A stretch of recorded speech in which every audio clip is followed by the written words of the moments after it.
మంచిది దేవుని బిడ్డలారా. ఈ యొక్క కీర్తన మరి భక్తుడు ఎవరు రాశారనేది మనకి ఇక్కడ తెలియబడలేదు, కానీ ఈ కీర్తనలో దేవుడు చేసిన కార్యాలు, తమ పితరుల జీవితాల్లో దేవుడు చేసిన కార్యములను ఆయన వివరిస్తూ దేవునికి కృతజ్ఞతలు చెల్లిస్తున్నాడు.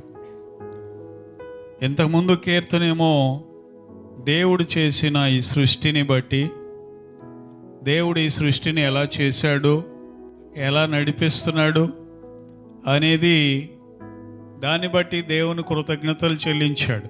భూమిని, ఆకాశమును, మేఘములను, సముద్రములను, ఆకాశ పక్షులను, అడవి జంతువులను ఏ విధంగా దేవుడు పోషిస్తున్నాడు అనేది ఆ కీర్తనలో దేవునికి కృతజ్ఞతలు చెల్లించాడు, దేవుడు చేసిన ఈ సృష్టి అంతటిని బట్టి.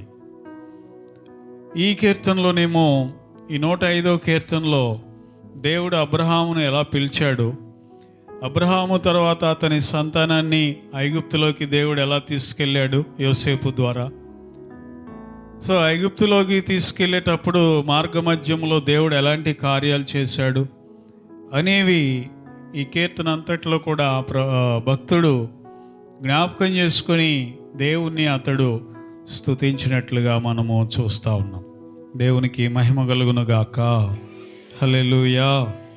కాబట్టి ఆయన అంటాడు, యెహోవాకు కృతజ్ఞతాస్తుతులు చెల్లించండి, ఆయన నామమును ఏం చేయాలంట, ప్రకటన చేయండి, అడ్వర్టైజ్ చేయండి. టీవీలో అడ్వర్టైజ్మెంట్లు మనం చూస్తూ ఉంటాం. ప్రకటన తెలుగులో అంటాం, ఇంగ్లీష్లో ADV అని ఉంటుంది. టీవీలో అడ్వర్టైజ్మెంట్ అని అర్థం. అనేక రకాలైన వాటి గురించి అడ్వర్టైజ్ చేస్తూ ఉంటారు. అందులో కొంత నిజం ఉండొచ్చు, కొంత అబద్ధం అనేది ఉండొచ్చు. మా షాప్కి రండి, షోరూమ్కి రండి, ఫ్లాట్ 50% అంటాడు అడ్వర్టైజ్మెంట్లో. బట్టల షాపులో ఫ్లాట్ 50% అంటాడు. తీరా వెళ్ళి చూసిన తర్వాత అక్కడ అన్ని బట్టలకి ఉండవు. మిగతా మంచి మంచి బట్టలేమో MRP రేటుకి అమ్ముతాడు. ఏమండి, ఒక చోట ఏయో పాతిలాగా కనబడతాయి, ఓల్డ్ స్టాక్ లాగా కనబడుతుంది, వాటికి మాత్రం 50% అంటాడు కదా. కాబట్టి కొన్ని ప్రకటనలలో అబద్ధం ఉంటుంది, కొన్ని ప్రకటనలలో నిజం కూడా ఉండొచ్చు. కానీ దేవుని గురించి చేసే ప్రకటనలో అబద్ధం ఎంత మాత్రము లేదు. కాబట్టి నిజమై ఉన్నటువంటి దేవునిని మనము ప్రకటించాలంట. యేసు ప్రభువుని గురించి ప్రకటించేవారుగా ఉండాలంటాడు. 2వ లైన్లో జనములలో ఆయన కార్యములను తెలియచేయుడి. దేవునికి స్తోత్రం కలుగునుగాక. చెప్పండి అందరూ హల్లెలూయా. ఏమండి, జనములలోకి వెళ్ళాలండి, దేవుని కార్యములు తెలియచేయడానికి జనములలోకి వెళ్ళాలా? జనములలోకి వెళ్ళకపోయినా నువ్వెక్కడ పనిచేస్తావో అక్కడ కొంతమంది అయినా ప్రజలు ఉంటారు. నువ్వెక్కడ ఉద్యోగం చేస్తావో, నువ్వెక్కడైతే వ్యాపారం చేస్తావో, లేదా ఎవరింట్లో అయితే నువ్వు పని చేస్తావో అక్కడ కొంతమంది అయినా ప్రజలు ఉంటారు. ఆ కొంతమందికైనా నువ్వు దేవుని కార్యాలు చెప్పొచ్చు అని దేవుడు మాట్లాడుతున్నాడు.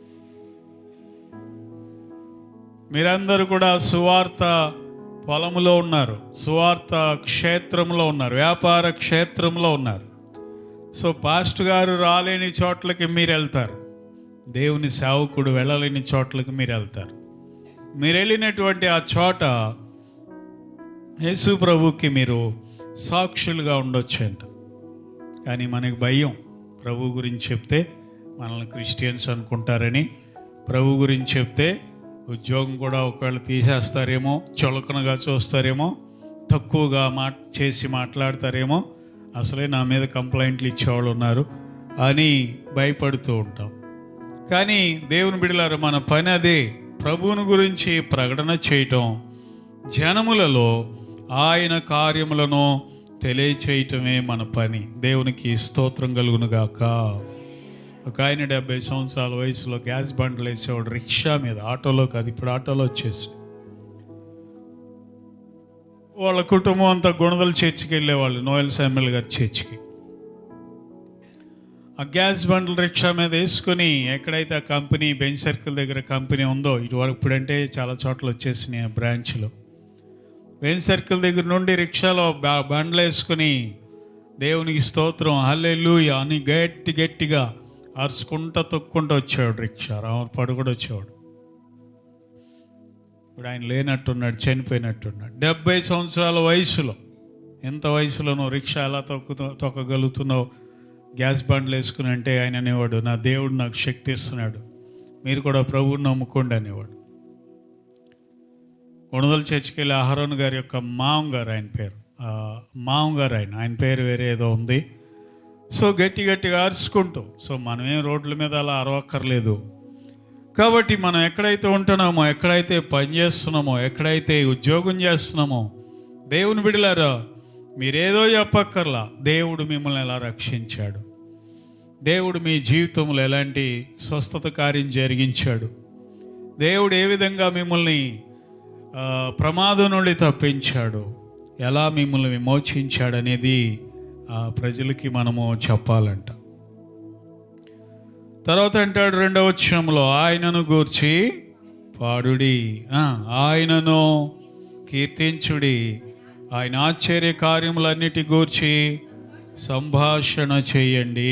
ఏం సంభాషించాలంటే 2-3 మనం కూడుకున్నప్పుడు మన నోటి వెంబడి సంభాషణ ఏది రావాలంట, దేవుని కార్యముల గురించిన సంభాషణ అనేది రావాలి. సినిమాల సంభాషణ కాదు. మన సినిమా విడుదలైందంట, బాగా ఆడిందా, బొమ్మ ఆడిందా, బాగా హిట్ అయిందా, ఫట్ అయిందా, ఇలాంటి డిస్కస్ చేసేవాళ్ళు ఉంటారు చాలా. కొంతమంది రాజకీయాల గురించి చర్చించేవాళ్ళు ఉంటారు. వీళ్ళు రాజకీయాల్లోకి వెళ్ళపోయినా కానీ వాటి మీద తీవ్రంగా మాట్లాడేస్తూ ఉంటారు. వీళ్ళేదో దిశను మార్చేవాళ్ళు అయినట్టు, రాష్ట్రం యొక్క దిశ మార్చేవాళ్ళు అయినట్టు కదండి. ఓరకనే ఏవేవో మాట్లాడేస్తూ ఉంటారు. కానీ వేటి గురించి మనం సంభాషించాలంటే దేవుని కార్యములు, దేవుడు మన జీవితంలో చేసిన ఆశ్చర్య కార్యములన్నిటిని గూర్చి సంభాషణ చేయండి అని దేవుడు మాట్లాడుతూ ఉన్నాడు. దేవునికి స్తోత్రం కలుగును గాక. చెబుదాం హల్లెలూయా. ఆయనను గూర్చి పాడుడి, ఆయనను కీర్తించుడి అని అంటున్నాడు. ఆయన గురించి మనం ఎప్పుడూ కూడా పాడాలంట. చర్చిలోనే కాదు, మన మనసులో కూడా పాడుకోవచ్చు. పౌలు అంటాడు, నేను ఆత్మతో పాడుదును, మనసుతో కూడా పాడుదును అంటాడు. కాబట్టి పాస్టర్ గారు ఏ పాటలు అయితే నేర్పిస్తున్నాడు చక్కగా ఫోన్లో ఎక్కించుకుని ఏమండి పాడుకుంటా ఉంటే మళ్ళీ వెంటనే మీరు పాడేయగలుగుతారు. కాబట్టి మనం నేర్చుకున్న ఎప్పుడు కూడా రిపీట్ చేసుకుంటా ఉంటే మనకి బాగా వచ్చేస్తాయి. అయితే ఈ భక్తుడు ఏ పాట పాడుతున్నాడంటే, అబ్రహాము మొదలుకొని ఇజ్రాయేలీలు కనాను దేశంలోకి వెళ్ళేంత వరకు చరణాలుగా రాసి చక్కగా పాట పాడాడు. ఈ 105వ కీర్తన. ఆయన అబ్రహాము గురించి ఎక్కడ ప్రారంభించాడంటే 8వ వచనం చూడండి. తాను సెలవిచ్చిన మాటను 1000 తరముల వరకు, అబ్రహాముతో తాను చేసిన నిబంధనను, ఇస్సాకుతో తాను చేసిన ప్రమాణమును నిత్యము ఆయన జ్ఞాపకము చేసుకొనును. వారి సంఖ్య కొద్దిగా ఉండగను, ఆ కొద్ది మంది దేశమందు పరదేశులై ఉండగను, కొలవబడిన స్వాస్థ్యముగా కనాను దేశమును మీకిచ్చేదనని ఆయన సెలవిచ్చెను. దేవునికి స్తోత్రం కలుగును గాక. హల్లెలూయా. సెలవిచ్చెను అంటే మాట ఇచ్చెను, మాట ఇచ్చెను అంటే ప్రమాణము చేసెను, ప్రమాణము చేశానంటే నిబంధన చేసెను, ప్రామిస్ చేశాడు దేవుడు.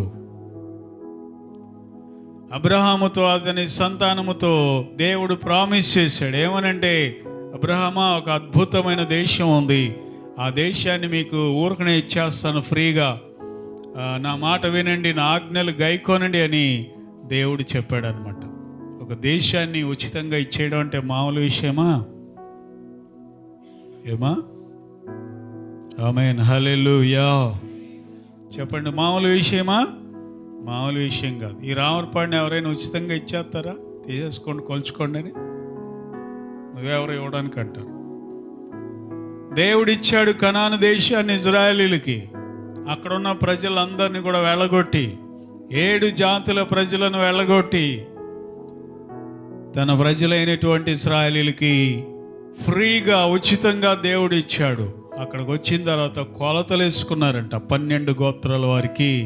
ఈ గోత్రం వాళ్ళు ఇదిగో ఈ ప్రాంతం అంతా తీసుకోండి, ఇక్కడి నుంచి ఏలూరు దాకా తీసుకోండి, పలానా గోత్రం వాళ్ళు ఇక్కడ నుండి గుంటూరు దాకా పంచుకోండి. ఎలాగున కొలిచి మరి దగ్గరుండి మనం ఎలా రాళ్ళు వేస్తామో, సరిహద్దు రాళ్ళు ఎలా వేస్తామో అలాగే యెహోషువ కూడా అందరికీ కొలిచి ఇచ్చాడంట. ఆ దేశం ఏమన్నా మామూలు దేశమా?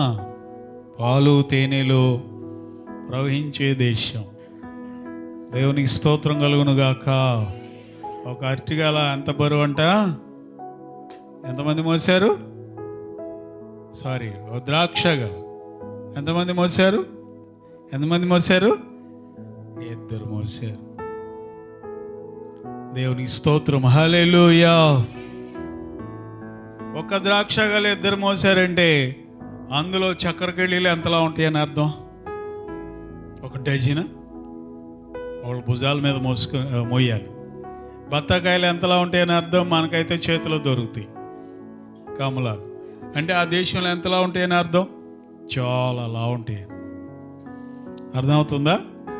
అంటే ఒక అరటిపండు తింటే నీకు సగం తినగానే ఏమవుతుంది? కడుపు నిండిపోద్దని అర్థం. ద్రాక్ష ఒక్కటే పెద్ద సైజులో ఉందంటే మిగిలితాయన్ని చిన్న చిన్నగా ఉన్నాయనే. ఆ దేశం అలాంటిదే. అర్థమవుతుందా? కాబట్టి దేవుని బిడ్డలారా, హైబ్రిడ్ జామ చెట్లు ఎక్కడుంటే అక్కడ పెద్ద పెద్ద కాయలు కాస్తాయి. అక్కడ ఒక్క చోటే కాసి మిగతా చోట్ల హైబ్రిడ్ కాయలు చిన్న చిన్నవి కాస్తాయా? కాయలు. సో కానాను దేశం అంత అద్భుతమైన దేశం. పాలు తేనెలు ప్రవహిస్తాయి అంట. గేదెలు పాలు పిండేవారు లేక దూడలు తాగగా పశువులు ఆ పాలు కారిపోతూ ఉంటాయంట పొదుగుల నుండి. తేనె తుట్టులు కోసేవాళ్ళు లేక తేనె అలా కారిపోతుందంట. తేనెటీగలు తాగి వదిలేయగా కారిపోతూ ఉంటాయంట కదండి. మనం అసలే కరువు ప్రజలం. ఒకటి దొరికితే చాలు మనకు పండగే. తేనె తుట్టు ఒకటి కనపడితే పండగ. దాన్ని ఏదో ఒక రకంగా సాధించేదాకా వదిలిపెట్టాం కదండి. మనం అసలే కరువు ప్రజలం.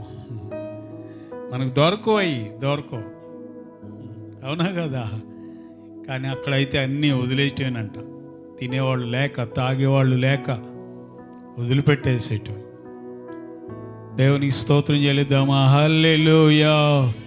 ఇప్పుడు కూడా ఇజ్రాయేలీలు పలస్తీనా దేశంలో ఇజ్రాయేలీలు పంటలు పండిస్తున్నారంట అద్భుతంగా. ఇసుకలో ఎడారిలో కూడా పంటలు పండిస్తున్నారంట. వాళ్ళ టెక్నాలజీ.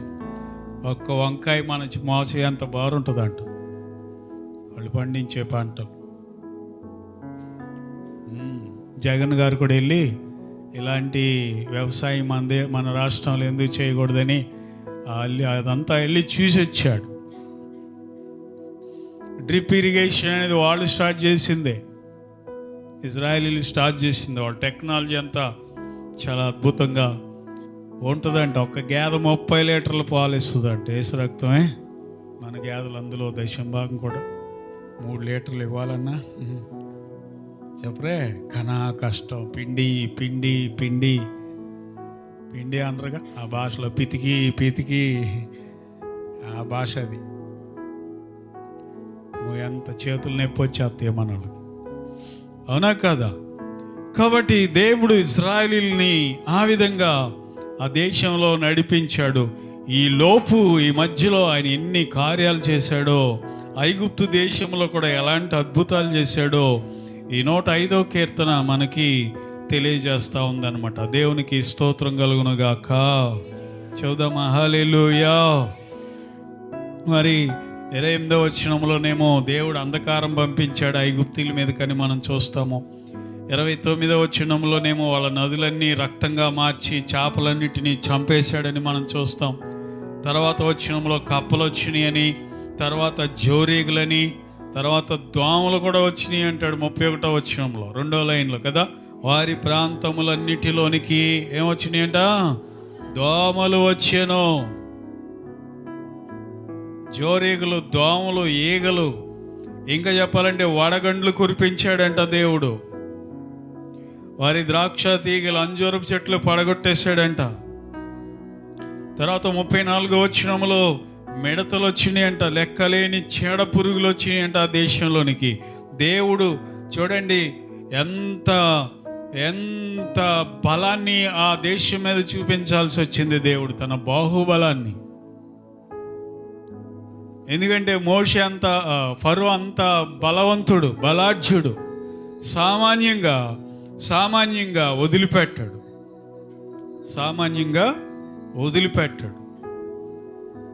దేవునికి స్తోత్రం చెల్లిద్దామా? హల్లెలూయా, బిగ్గరగా హల్లెలూయా. ఇప్పుడు హెప్సీబా ఉందనుకోండి, నీ మీద పెట్టి చెప్తా. హెప్సీబాకి 2 పని మనుషులు ఉన్నారనుకోండి. ఆమె బట్టలు ఉతికేవాళ్ళు, ఆమె స్నానానికి నీళ్లు పెట్టేవాళ్ళు, కొంచెం కాళ్ళు నొక్కేవాళ్ళు, పాచోడవటం, ఆ ఇల్లంతా శుభ్రం చేయటం, ఆమెకి ఏమన్నా 2 పశువులు ఉంటే మేపుకు రావడం, ఆమెకి భోజనం వండి పెట్టడం, ఇలాంటివి ఉన్నారనుకోండి. ఆమె హ్యాపీగా ఉంటుంది ఆమె లైఫ్. ఇక వాళ్ళకి జీతం కూడా ఇచ్చే పని లేదు, వాళ్ళే అక్కడే వండుకుని తింటూ ఉంటారు, ఆమె దగ్గరే ఉండిపోతారు. కొన్ని రోజులు అయిన తర్వాత వాళ్ళిద్దరు వెళ్ళిపోతానన్నారు అనుకో, ఒప్పుకుంటుందా ఆమె? ఒప్పుకుంటుందా? ఒప్పుకోదు. మీరిద్దరు వెళ్ళిపోతే నా పనులు ఎవరు చేస్తారు? నా పశువులు ఎవరి తోలికి వెళ్తారు? నా ఇల్లు ఎవరు శుభ్రం చేస్తారు? నాకు వేడి నీళ్ళు ఎవరు పెడతారు? ఇలాగున వాళ్ళు వెళ్ళకుండా ట్రై చేస్తుంది. ఎందుకంటే వాళ్ళకి జీతం ఇచ్చే పని కూడా లేదు కాబట్టి వాళ్ళని ఎంత మాత్రం వదులుకోదు. అలాగే ఐగుప్తీయులు కూడా ప్రియులారా ఇజ్రాయేలీలను వదులుకోవడానికి ఇష్టపడలా. దేవుడు అన్ని తెగుళ్ళు పంపించిన ఇష్టపడలా. వాళ్ళు ఫరో ఇష్టపడలా పంపించడానికి. ఎందుకంటే వాళ్ళు వెళ్ళిపోతే వీళ్ళ పనులు చేసేది ఎవరు? నేను మిమ్మల్ని ప్రశ్న అడుగుతా. ఇజ్రాయేలీలు వెళ్ళిపోయారు 10 తెగుళ్ళు వచ్చిన తర్వాత. ఇప్పుడు ఐగుప్తు దేశంలో వాళ్ళ పనులన్నీ ఎవరు చేశారు? మట్టి ఎవరు తొక్కుంటారు? ఇటుకలు ఎవరు మోసి ఉంటారు? గేదెల దగ్గర పేడ ఎవరు తీసి ఉంటారు? పశువుల దగ్గర వాళ్ళే తీసి ఉంటారు. వాళ్ళకి వేడి నీళ్ళు ఎవరు పెట్టుకుని ఉంటారు? వాళ్ళే పెట్టుకుంటారు. మరి అన్నీ చేయడం కష్టమని వాళ్ళని వదులుకోవడానికి ఫరో ఇష్టపడలేదు. దేవుని స్తోత్రం కలుగును గాక. నదుల్లో నీళ్ళన్నీ రక్తం అయిపోయినాయి, చేపలన్నీ చచ్చినాయి. సరే వెళ్ళిపోండి మీరు అన్నాడు. వెళ్దామని బయలుదేరేసరికి వద్దు అన్నాడు. మళ్ళీ వెళ్ళొద్దు అన్నాడు. అంత ఈజీగా ఎందుకు వదులుతాడు? భయంకరమైన వడగండ్లు కురిసి పంటలన్నీ పాడైపోయినాయి, చెట్లన్నీ విరిగిపోయినాయి. మళ్ళీ పిలిచి అంటాడు మోషేని, వెళ్ళిపోండి మీరు మా దేశంలో అంటాడు. వెళ్దామని రెడీ అయ్యేసరికి వద్దు అంటాడు. మళ్ళీ ఒక్కసారికి తలుచుకుంటున్నాడు, వీళ్ళు వెళ్ళిపోతే ఈ పనులు ఎవరు చేస్తారు? వీళ్ళు వెళ్ళిపోతే మాకు ఈ వెట్టి చాకరీ ఎవరు చేస్తారని తలుచుకొని వాళ్ళని వెళ్ళనట్లేదండి. చివరికి దేవుడు వాళ్ళ ఇంట్లో జ్యేష్ఠ కుమారుడు చనిపోయేటట్టు చేశాడు. ఐగుప్తీల ప్రతి ఇంట్లో చివరికి రాజు యొక్క పెద్ద కుమారుడు కూడా చనిపోయాడు. తెల్లారు లేచి చూసేసరికి మరణము తాండవమాడింది ఐగుప్తులో. మృత్యు దేవత విహారం చేసింది. ప్రతి బలవంతుడైన యవనస్తుడిని చంపేసింది ఆ మృత్యు.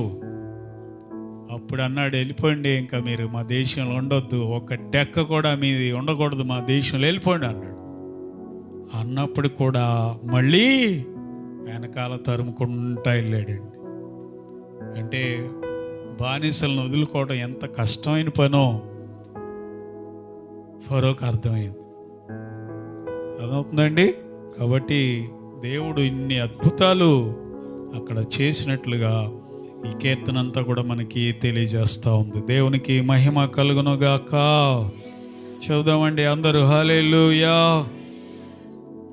అలాగున దేవుడు ఇజ్రాయేలీలను విడిపించి కనాను దేశంలోకి ప్రవేశపెట్టినట్లుగా ఈ కీర్తనలో మనం చూస్తున్నాం. అందుకని ఈ భక్తుడు అవన్నీ కూడా జ్ఞాపకం చేసుకొని దేవునికి ఏం చేస్తున్నాడండి?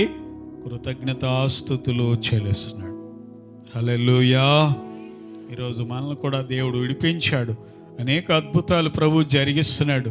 నీ వివాహ విషయంలో, నీ గృహం కట్టుకునే విషయంలో, నీ గర్భఫలం విషయంలో, నీ ఉద్యోగం, వ్యాపారం అన్నింటిలో కూడా దేవుడు ఎన్నో మేలులు చేస్తున్నాడు.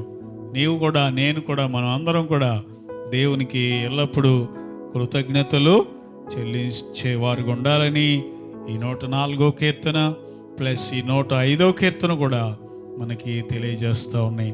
కాబట్టి ఆ విధంగా మనం ఎల్లప్పుడూ ప్రభువుకి కృతజ్ఞులమై ఉందాం, దేవునికి రుణపడి ఉందాం.